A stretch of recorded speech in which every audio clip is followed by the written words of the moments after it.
Welcome to another podcast. Hey, Vana, what's going on? I'm good. How are you, man? I'm just, you know how it's been. We've been in this room for 20 minutes and it's pure chaos. There was so much energy like 2 minutes ago. That was I like to eat O. Henry's, so I had about two of them. Because I know VybeKingz was coming on. I had to, when you think VybeKingz, you think, right? Soca, energy, right? Exactly. Right? And so I had to try to match that. So I went out and got a couple O. Henry's. Unfortunately, it took me through the roof.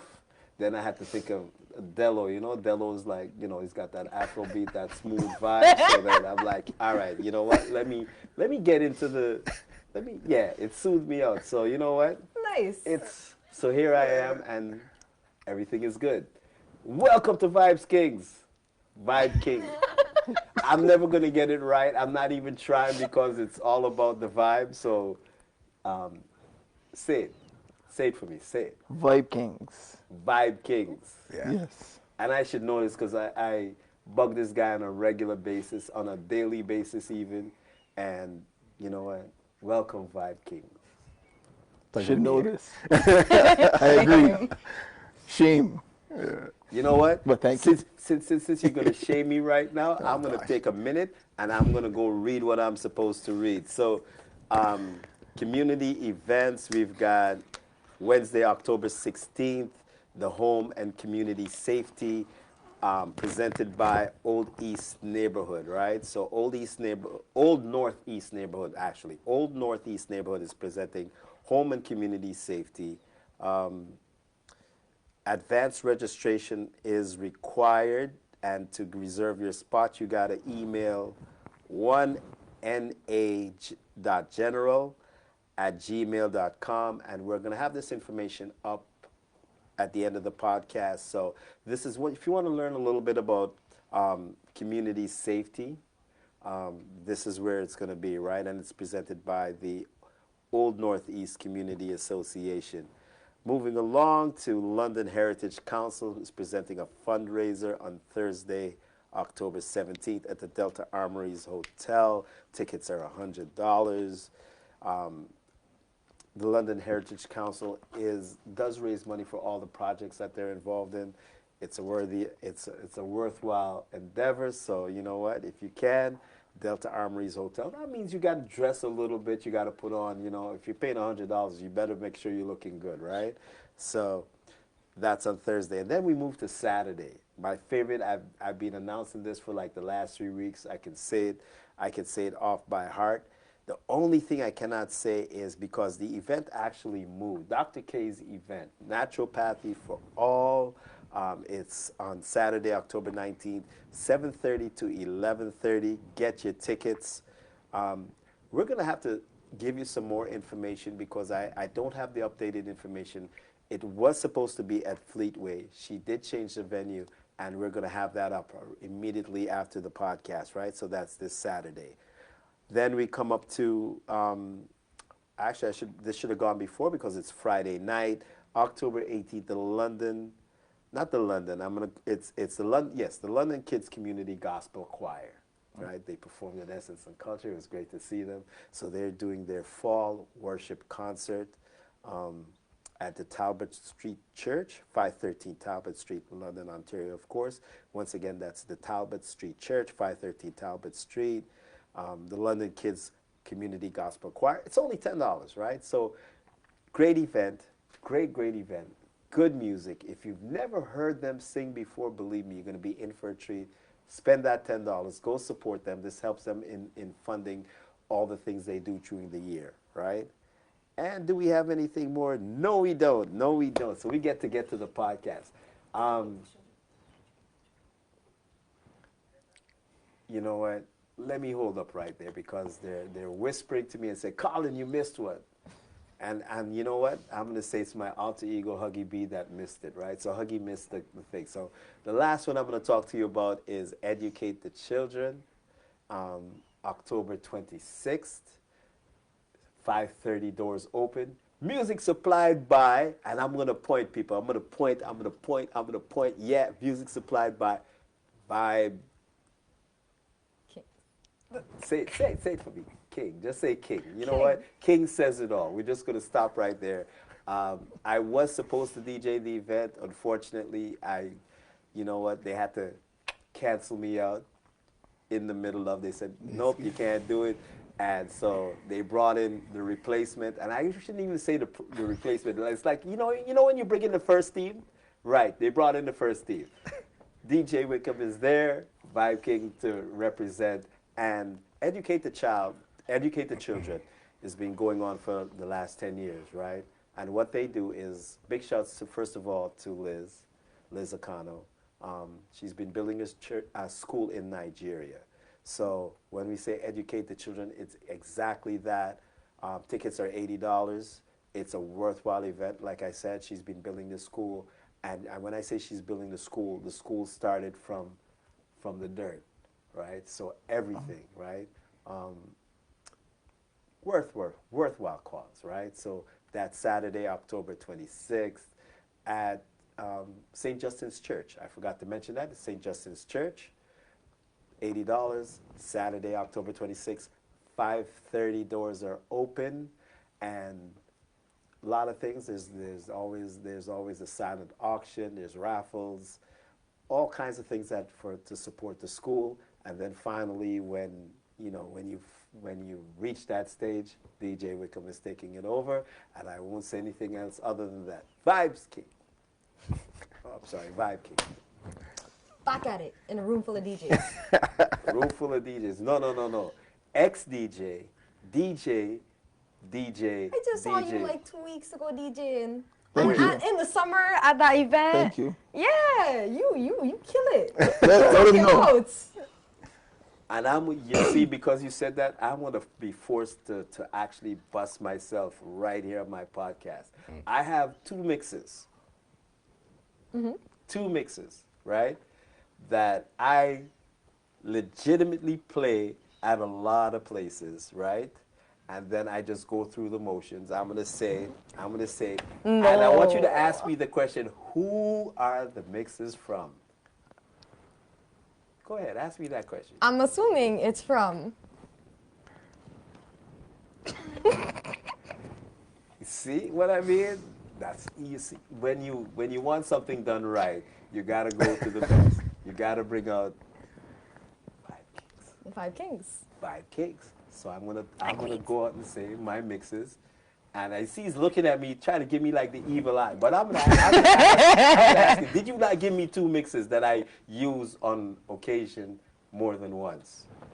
I don't know when you used them. I gave you two mixes. Thank you. Full stop. That's it. That's all I needed to know. VybeKingz is on the podcast, and we're gonna talk about everything. All fun and joke aside, it's great to have you, right? One, we're going to talk things that you might not have wanted to talk about, but I'm going to get in not only VybeKingz, but I'm going to talk about you guys in general, in person. There's some good stories here. One of the things that I'm excited to talk about is relationships, marriage, and all that stuff, because, you know, it's just a good story.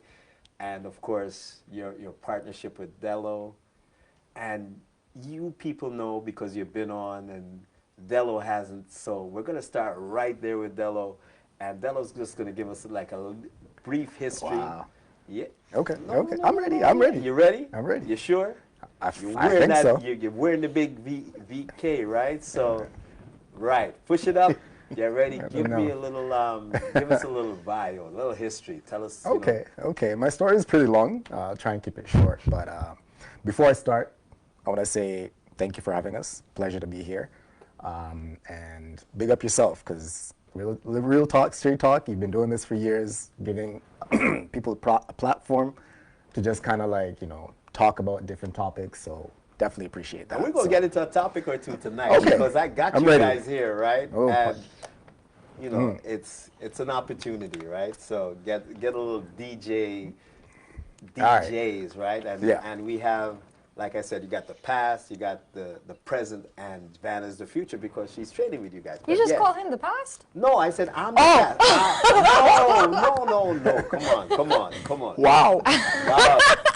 I don't know what's going on inside Vibes, and maybe this is a DJ Wickham Delo kind of situation because Wickham is your mentor, and I don't know, but VybeKingz, VybeKingz is my mentor. So why you gotta be like that to your mentor? Anyway, you know what? I'm gonna get into that. But Delo, give us the insights. Appreciate being here. Once again, I go by the name Delo, not just DJ Delo, but Delo.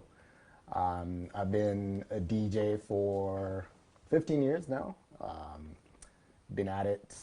The co-founder and creative director of VybeKingz Entertainment.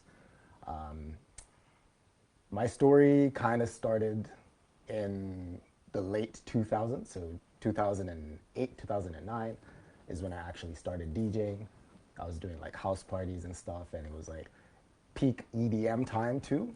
So EDM was what was mainstream at the time, and so the first few like events that I did was pretty much like house music. That's how I got into DJing, was through house music.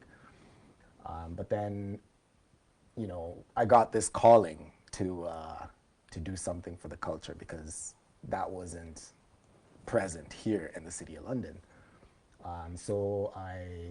But at the time I was doing school in Toronto, so that's actually where I started DJing.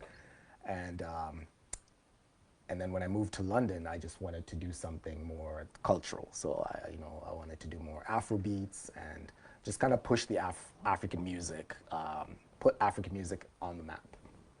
And I tried.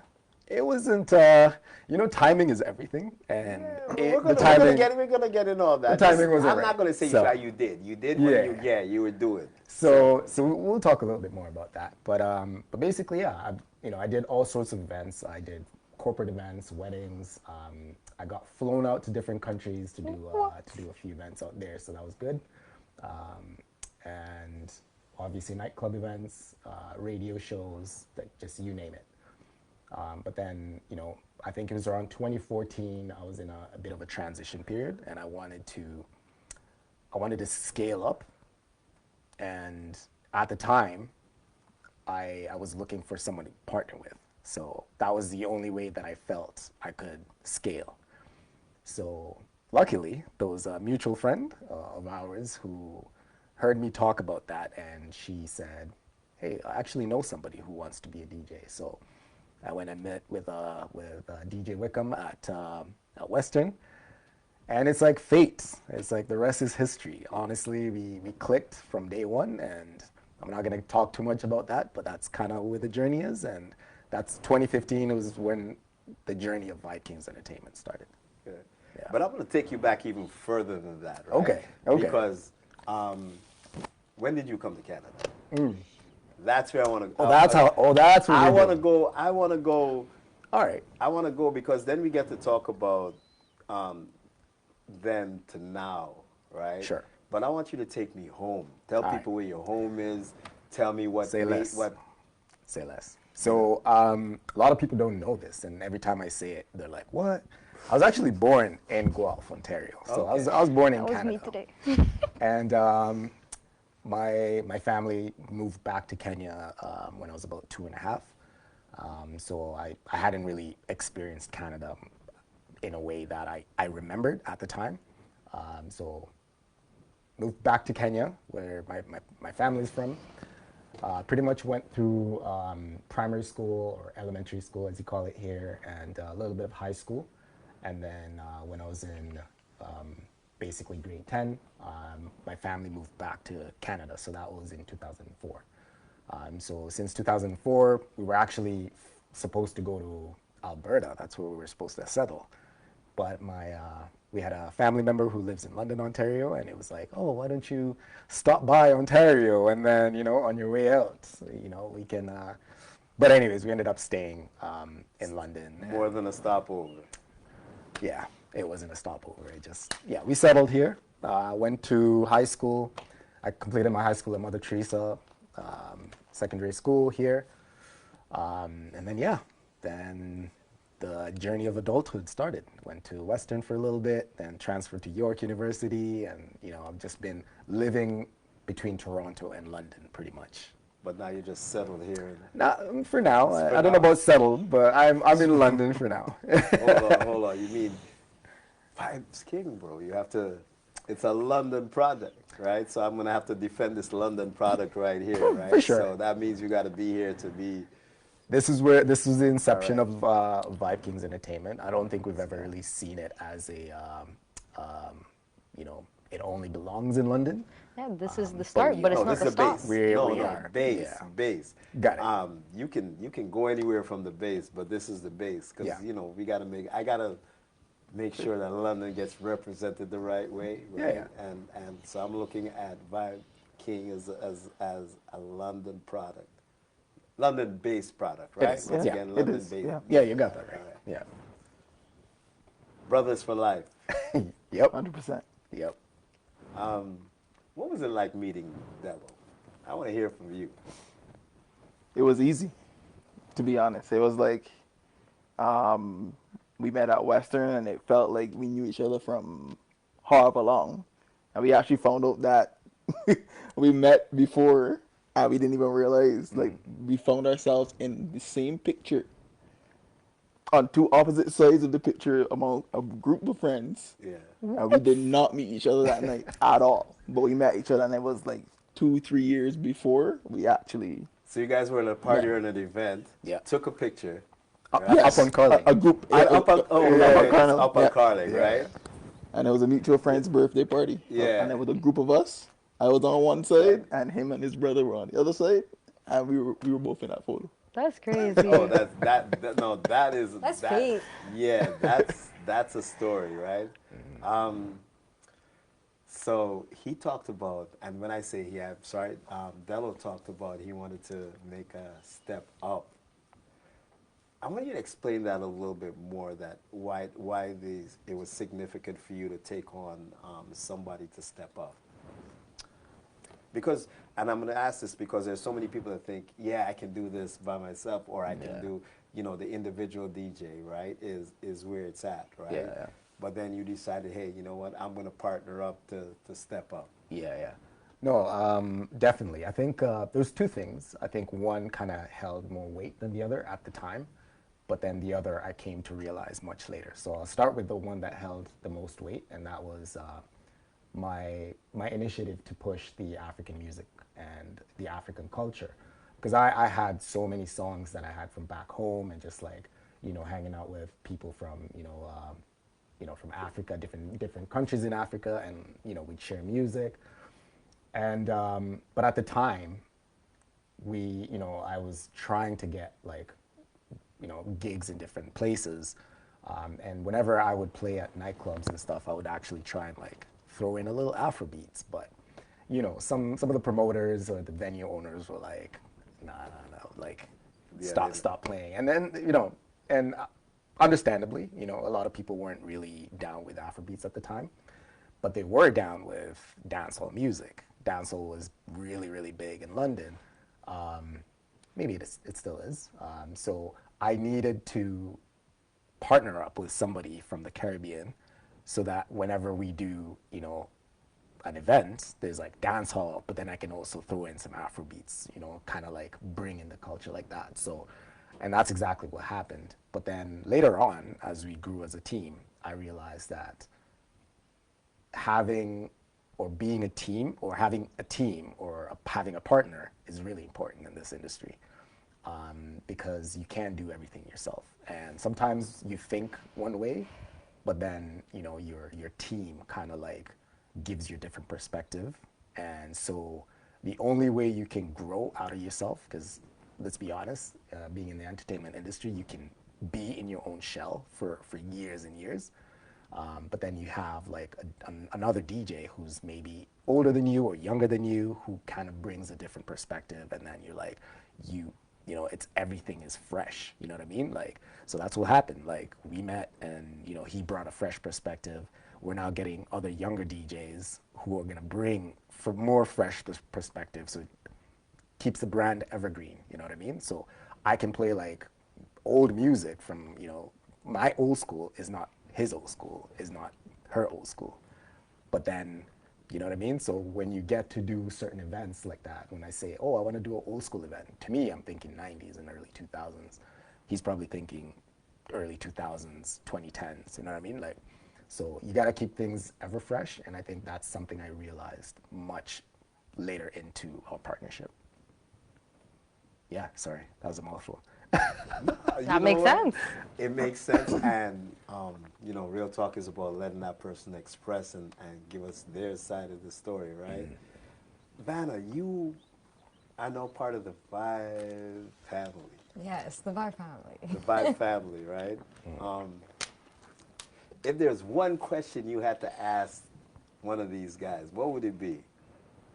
I don't think my question has that much like weight behind it though. I kind of want to know what the original DJ names for you guys were. See? Like, what did you guys brainstorm?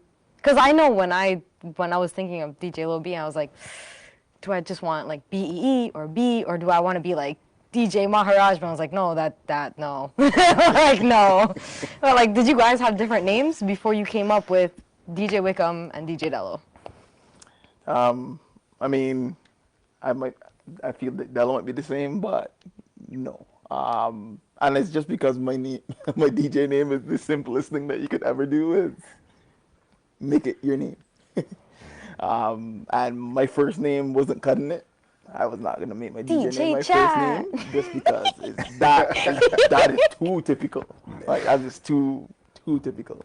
So I'm just like, look, keep it simple, make it my last name. I think my last name has a good flow. Let's just roll with it, and that was it for me. I think the most thought went into VybeKingz as a brand. I didn't put a lot of thought into my DJ name, but we put a lot of thought into VybeKingz. So that's my side of things. Right. Mine's different. Mine's interesting, I think. I think I started out, I was DJ K-Slick was my first name. Yes. Sure. And that was back in the days where I used to, like, you know, make mixtapes and burn CDs and like stick them on people's windshields and stuff. So like people would, I need a copy. Yeah. Hold on, CDs. All right. Yeah. I used to do that. We're getting back now. Yeah, man. I used to do that. Went to like different events and have like CDs, burn them, like stick them in people's windshields, like hand them out. Like that was like the hustle. That was a grind. Like when I was in Toronto trying to get my name out. But K-Slick was really just like an alter ego. Like I really, I think when I started DJing, I wanted to have like something that was separate from who I was or what people knew me as, right? So I created this alter ego. K-Slick is like, this is a different person. Normally I'm an introvert, like believe it or not, but like K-Slick was like the guy, the element that brought me out of my shell, right? So when I was DJing, when I was on stage or parties, I was a different person from like who I was at home.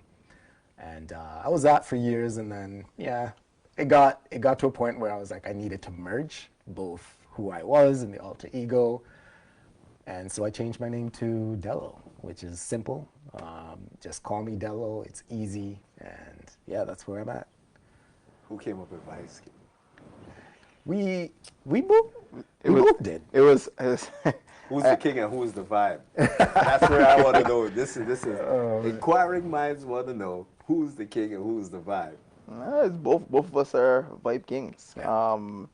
And it's funny. I actually remember when we were brainstorming VybeKingz. It was actually in Jalisa, when Jalisa was my girlfriend, way back in the day.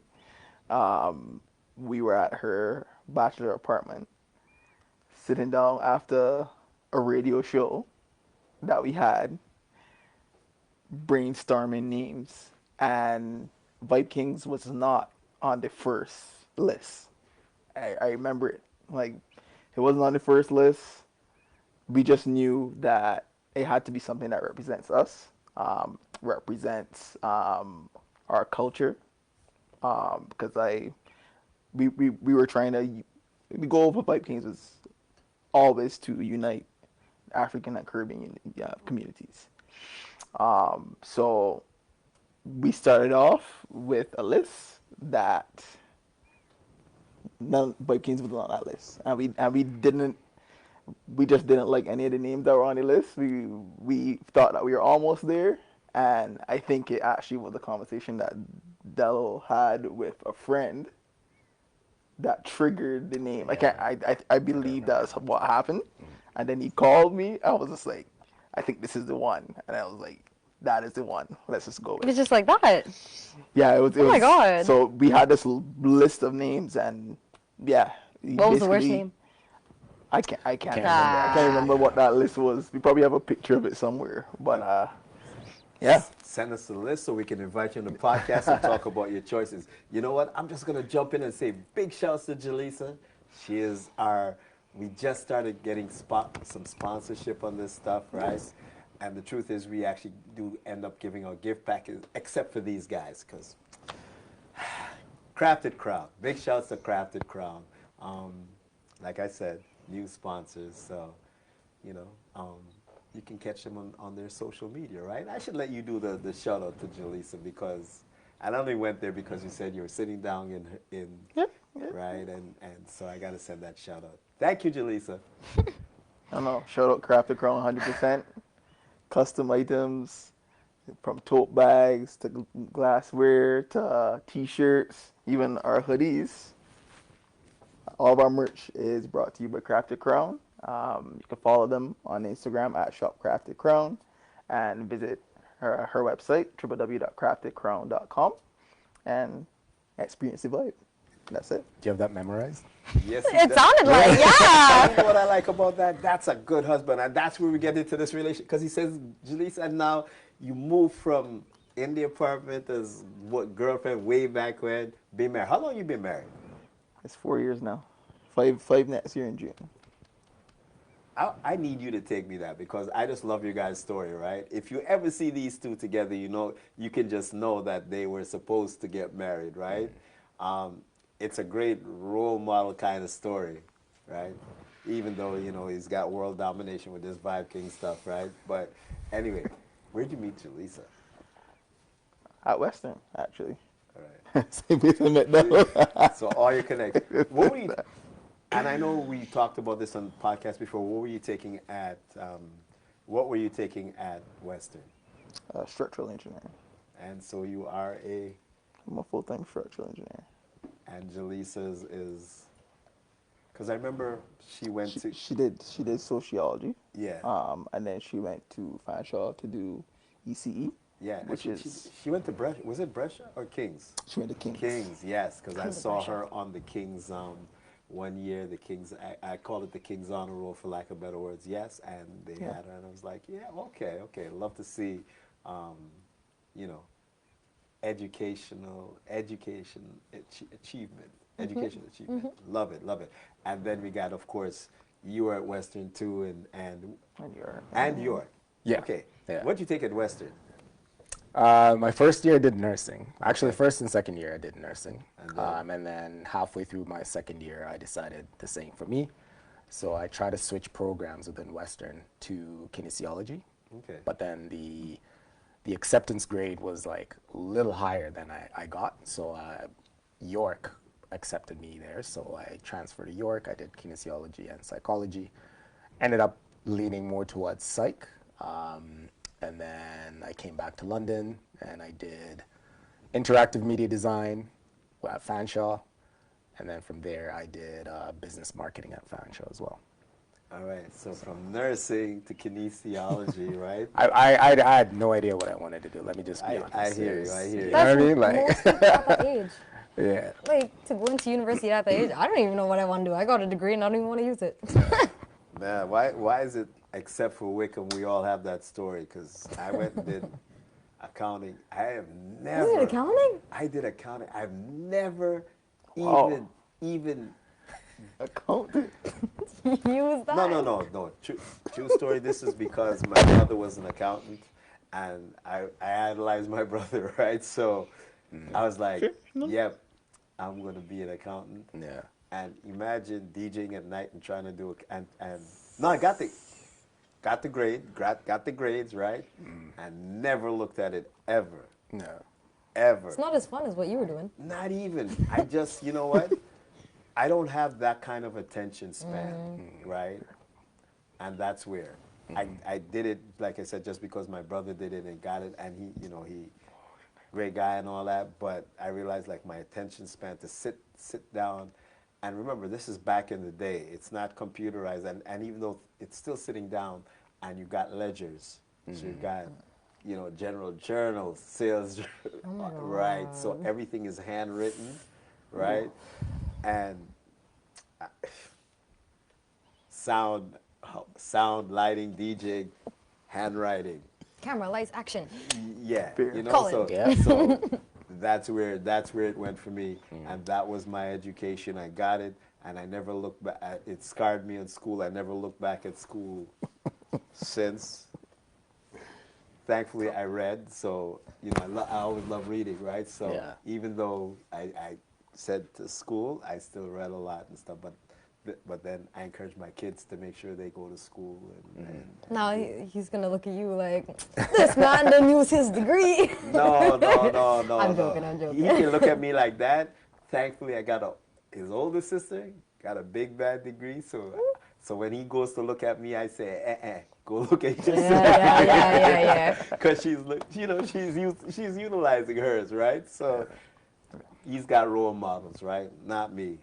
No. He's got good role model sisters there. She can set him on the right way, right? I got one question for you guys. Well, I got a lot of questions for you guys, but I got one question for you guys. Where was your first gig? And I'm not talking about like playing for high school, university. Where was your first official gig that you got paid for at a club or a restaurant or like in a public setting? Could be Comment Market. And how did you feel? We technically was university, but we got paid. It was pretty much a month after we got together. So our first meeting was in February. Reading week came, and I was at Delo's house practicing on his equipment. He actually, if people don't know, Delo is the one that taught me. So there's no DJ Wickham without Delo. So we started there, and that was all in preparation for, because I was an exec on CSO at the time. I was CSO's social rep, and we had a whole series of events at the back house of the Barking Frog. Now it's Delilah's. In March. I can't remember, what was it called? Takeover. It was called, it was called a Takeover. Takeover, yeah. And so we practiced for that, and essentially that was our first set of gigs. It was like four Thursdays, and it was paid. We did, for me, it was my first gig. I know Delo's first was way before that. And I actually didn't even have a controller. I used laptop only, virtual DJ. Oh man, what? My nemesis, virtual DJ. Virtual DJ. Hey man, I'm gonna confess. Years in the early days, I had a hatred for virtual DJ. What do you mean? What do you hate it so much? This is where the old school comes in, right? So as an old school guy, right? Yeah. We spent hours on our turntables, and we had turntables, Fair. right? And you had to put in that work, right? So we didn't have respect for anybody that didn't either manipulate a device. Right. So whether it's a turntable and later on a CDJ or something, right? Yeah. You had to actually have the physical. And I'll tell you why it is like that. At that juncture in time, if you ever watch the DJ manipulate his turntables, right? Remember, nobody's in there looking at their phones and stuff, right? So it added to the entertainment value. If you could see the hype from the DJ, right? Now we're in a cool age where you try to look cool at everything, right? Where you just, it's, no headphones, no nothing and all that, right?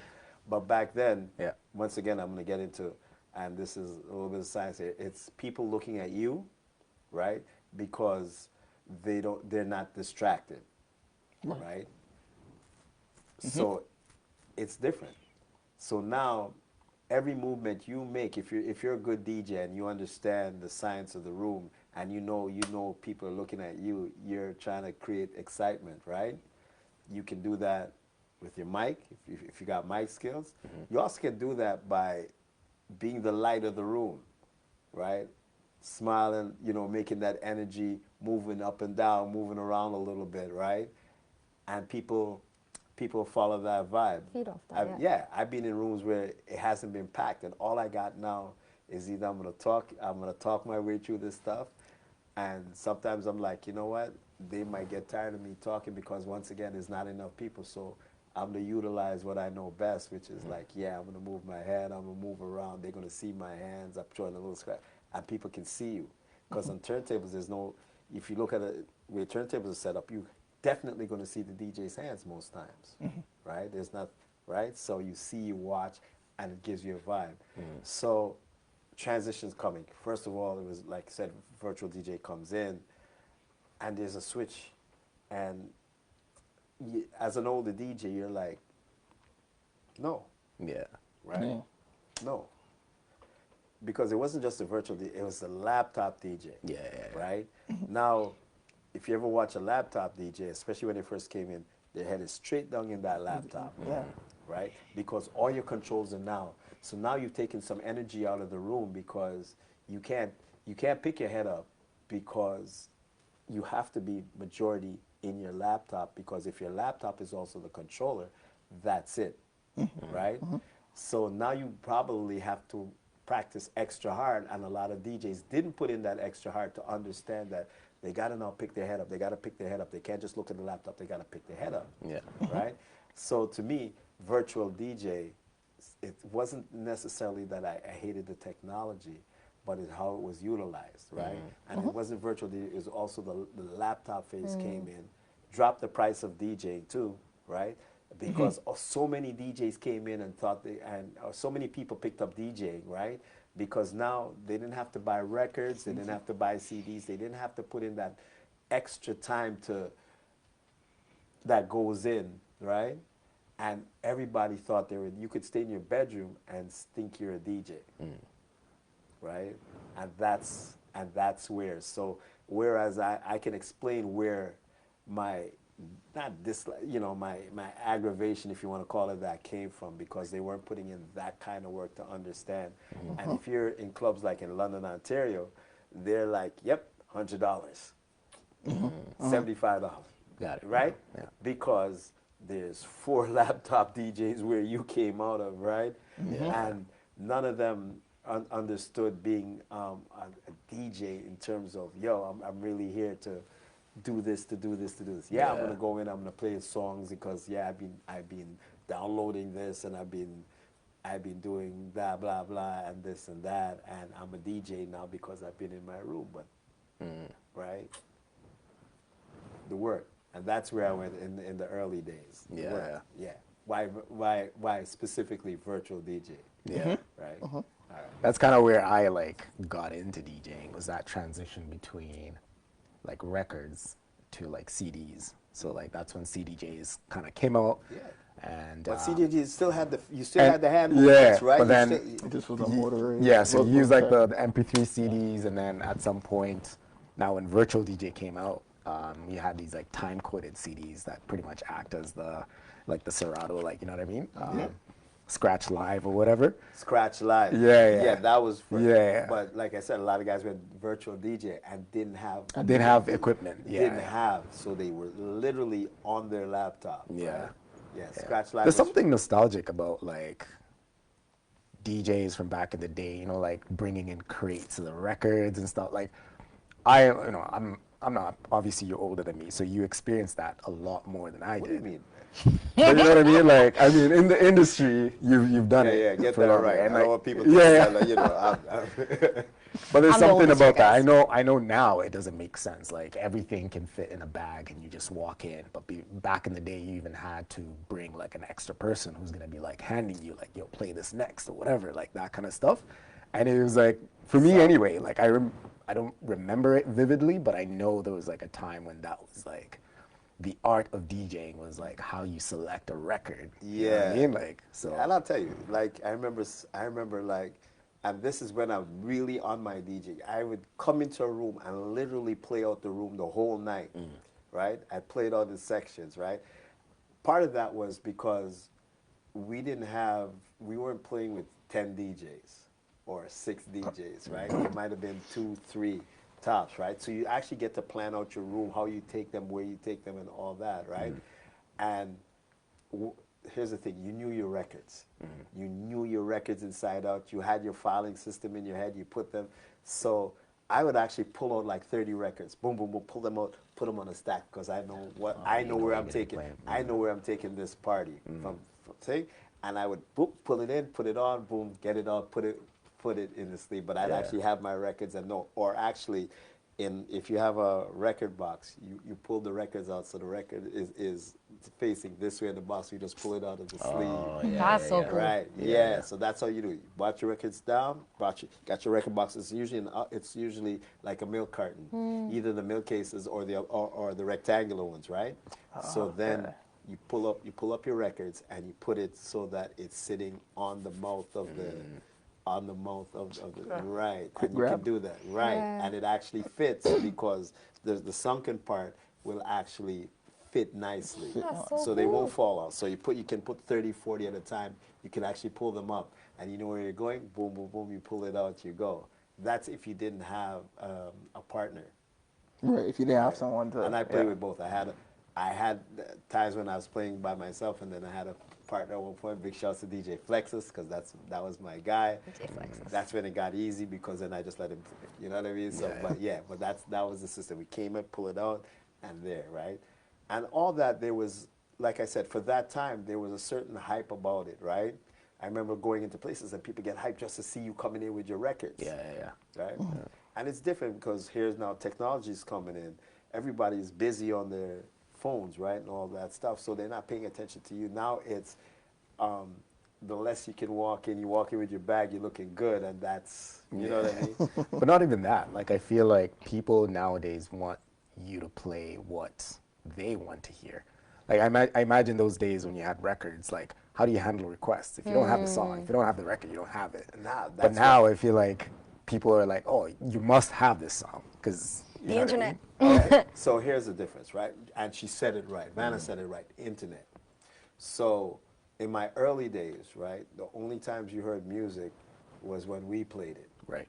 Right. Come to Canada at 80, 88 and all those. There's black clubs in Toronto, 1 or 2. Commercially, you're not hearing hip hop and R&B. Rap music is just starting to come around in Canada, right? But you're not hearing it on commercial radio stations. You're not hearing nothing on commercial radio stations, right? So it's your DJs introducing you to a lot of music. The biggest thing was when we would go shopping for music on Saturday morning at a certain point in time, and we like, oh, this thing sounds good. Nobody has it. And you talk to, if it was played right, you talk to Eugene and you see how many copies, and you get a couple copies, and you know what I mean, and you find out Eugene had his list of guys that were his select guys. So sometimes you'd only get 6 copies, right? So I know back then Sunshine's getting a copy because they're the kings right now. They're getting and certain people are getting copies of those records. So if you snooze, you lose, right? Yeah. So you have to be at the record shop as soon as it opened. 100%. And we would spend 3-4 hours in the record store. Yeah. Then I started going, then I found out I would go down to Detroit because I was playing Detroit at one point, and I'd go down. 8 Mile is a long street, the same 8 Mile that's on 8 Mile that's in the movie, right? Yeah. But 8 Mile and Gratiot had a record store, right? I forget what it's called, but we'd go down to 8 Mile and Gratiot and get some records, right? And I remember, I remember when I first saw Gratiot, I was thinking the French way because you come from Canada, so it was like grattoir or something like that. And then they didn't know what I was talking about. They're like Gratiot, but yeah, that's how the deal was with the records. You had to be first, and you spend about 4 hours because you're listening to records. You got to listen. You want this, you want that, you know. And then you're buying doubles. Everything was doubles, right? Because instrumentals, come back. And then you had your 45s, because 45s is reggae. So you had your your LPs, right? Those are 33, but your 45s are definitely, because that's how reggae, and it was reggae at the point of dancehall was still just coming in, but that's how you got it. Yeah. You know what I mean? So It's crazy to hear the transition between reggae was now coming in and like rap wasn't even here to like Afrobeats wasn't even there yet, but you guys were probably playing rap more. And now I'm just like, yo, everybody loves Afro. And like, I'm living in that generation. That's like, the timeline is crazy. and it's nice because, like he said, he was coming in. I remember those guys were coming in with Afro beats, and the only person before them would have been Twizzler. That's the only person. That's the only person that was before them. So as much as people talk about Afro beats, I remember Twizzler, and I always give him props for this because he was Shout out the Twizzler. first person in London to be playing Afro beats because he was playing grime too. Because he was always, and I say he was always on that UK vibe. UK vibes, right? And then there was you guys that put in the work, and like you said, timing is everything. So you actually put in all that work, and then one day it blew up. Yeah. Did you guys feel the brand move up with like the introduction of Afrobeats getting super popular all of a sudden? Good question. That is a good question. Do you want to answer that? Or I think no, but I think it's also timing too, because Afrobeats, I think, made its rise during the pandemic, really. And that was also when we kind of transitioned from, because we both had moved out of London, and we moved back during the pandemic. So it was almost like we're starting from scratch in London. So the rise of Afrobeats really didn't help us because no one knew who we were. So we were now building from scratch when Afrobeats was kind of making its rise. So You guys rode the wave. arguably no, maybe, but I don't think it was anything to do with the rise. I think our growth was just Your hard growth work. of work, trying to rebuild when we came back. But maybe if we were in London for the entire time, then we might have benefit from the wave. Yeah, because it was like it was there, it was kind of there, it was kind of there, and then it was just there. It was there. Yeah. When it broke so hard. yeah. It just really broke so hard. Yeah. And it significantly too, Afrobeats also, and I say this and I mean nothing bad by it, I saw a lot more African kids now all of a sudden come into their own as well. I remember London back in the days, like I remember the Sudanese, they were here for a time, but they were always like in their community, and they were, because it wasn't popular to be African, and if there's supposed to be a traditional African look, it's Sudanese, right? Yeah. They had that, right? And then now Afrobeats really broke, and then now everybody's like, all Africans, it's like it gave a sense of purpose and pride because the music is here, and now people are understanding, and now you can go talk about your culture, Yeah. Right. right? We as Caribbean, we've had it, especially Jamaica, right? We've had it from time, and it might take other Caribbean countries longer to catch up, but it's always been Jamaica first, Trinidad second. Yeah, boy. Yeah, People no, keep asking me if like the famous Jamaican slang, oh, is that Trini? I'm like, Yeah. no, no. Well, Bomoclat is not the Trini word. And it's and Jamaica culture is worldwide in that sense. It's a dominating culture. That's what it is, right? It is, yeah. Because Trini culture is there too, but not soca is there. Soca. And then now you start seeing the rise of soca from different islands, because at one point it was all Just Trini Trinidad, yeah. dominated. Yeah. Big shouts to my Bayesian crew, because he knows why, right? I'm gonna let him talk and tell me because you play soca, right? And you're also part of LFS. No, not only Island Fest. Take me to where Bayesian is really represented for you. Caravana. Lux Lux. Carnival. Yeah. See the rise of Bayesian soca on the scene, and it's Bubba. big. Yeah. You know me, I'm a lover of King Bubba. I always say King that. Bubba. That's my dude, right?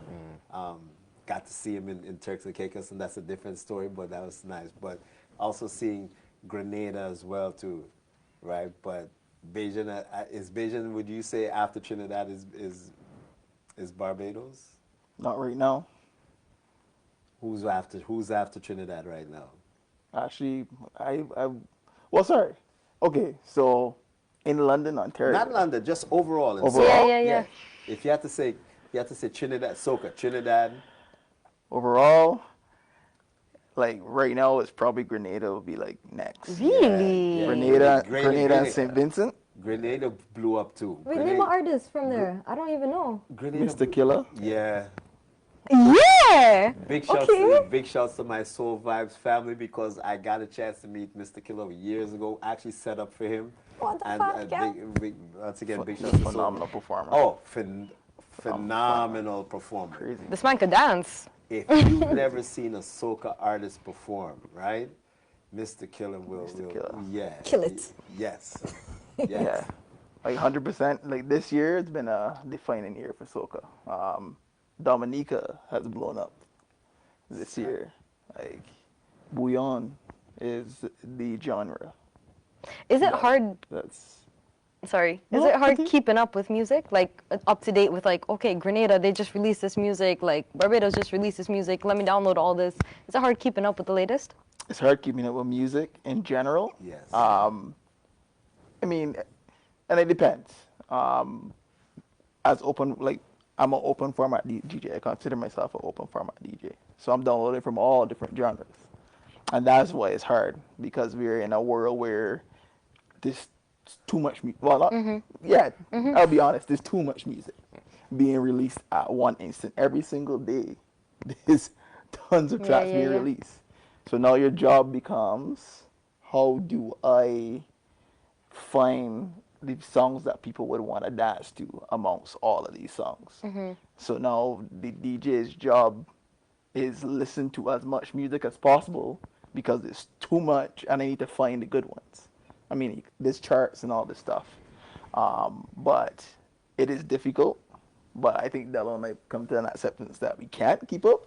So find ways to find the best music and find and dig a bit deeper for African music in his case, dig a bit deeper for Caribbean music in my case. And then the rest, find all the great ones I realize and incorporate them. the worst comes to worst, I realize you play that song from Shrek and everybody just like pumps their hands to it. Remember at Banquet, when I was with you at Banquet, somebody once told you. Everybody likes that song. Everybody likes that song. Just to add to what Chad said here, I think our commitment as VybeKingz throughout the years has always been to educate people through our music. What we do is we try to put on as different, like even when he started, like it wasn't just about Trini soca. Like we were like, he taught me about like different genre, different soca from different islands, right? And I know even with Afrobeats right now, even though it's popular, we call it Afrobeats, but it's really African music. African music, yeah. And it's still so young in terms of its popularity, because people only know about Nigerian music. And then in post-pandemic was pretty much Amapiano took over, which, you know, represents South Africa. But there's still so much, some of the best African authentic, and I say authentic loosely because it's subjective, but Congolese music has been like bumping since For time. the 80s, like even probably like, you know, much earlier than that. And there's so many like good like tracks from different parts of Africa that people either know, but they don't know where the origin is. And I feel like there's like a lot of underrepresented countries. And so even when I DJ, when I'm playing Afrobeats, I'm not just playing the popular, I'm looking for, you know, songs from Kenya, from Congo, from Zambia, from like all different countries, and try to like just inject that. Even if you don't know what they're saying, it's about the vibe. And that's why the vibe is very important in our name. VybeKingz. Because you don't need to understand vibe. You just have to feel it. And I'm going to end it right there. You don't have to understand it. You just got to feel it. Yeah. And I got to call this part one because you know what? There's so many things that I want to talk to you guys about, right? I want to talk to you about social responsibility, community responsibility, because, you know, I know you guys are in the community as well. So we're going to have to call this part two, maybe even a part three. We're going to get you back in December because we got a bunch of, oh man, so much. But we got to talk part two because we just barely touched the surface, right? So really touched the first, let me surface. thank you for being part of Real Talk. You're coming back. Let everybody know you're coming back. I'll get you a date in 2 weeks, and then we'll get it. And you know, it's good we didn't talk about you mentoring Vana over here. We got to talk about you in the school and all that stuff. Before we go, I'm gonna just shout out a few things.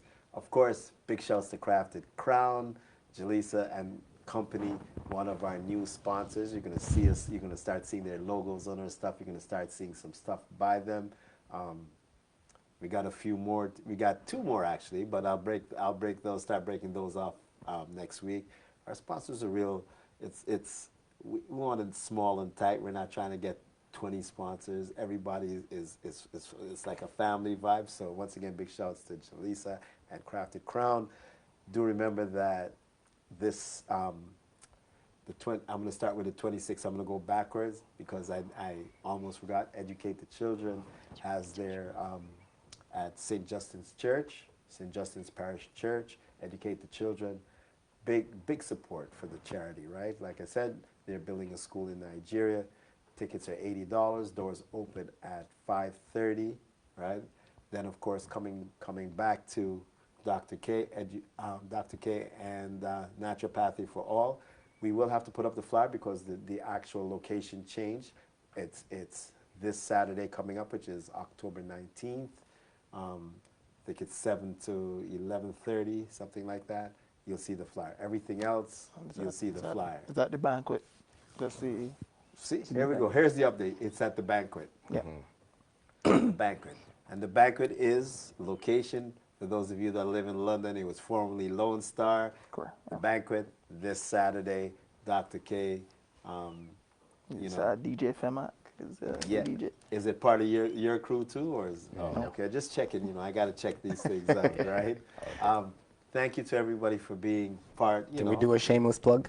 Oh man, anything. All right. Shamelessly plug away. No. For those in London, Southwestern Ontario, VybeKingz Entertainment, Island Fest, and Vice Supper Club are doing a Halloween event, November 1st. It's a Friday. So it's Saints and Sinners edition. It's going to be hype. We got special guest DJ from Toronto. Can we mention her name? Of course. Steph Honey coming from Toronto. She's a soca legend out there. We got DJ Ilmatis, who's part of VybeKingz Entertainment.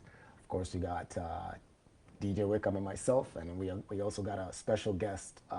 His name is Huabarati, and he's from Zimbabwe. Yeah. He's going to be doing a special performance with us. So it's going to be crazy. Halloween weekend, November 1st. Saints and Vice Supper Sinners. Club. Yeah. And on that note, That's it. yeah, Saints and Sinners. That's all I'm going to say. Saints and Sinners. Yeah.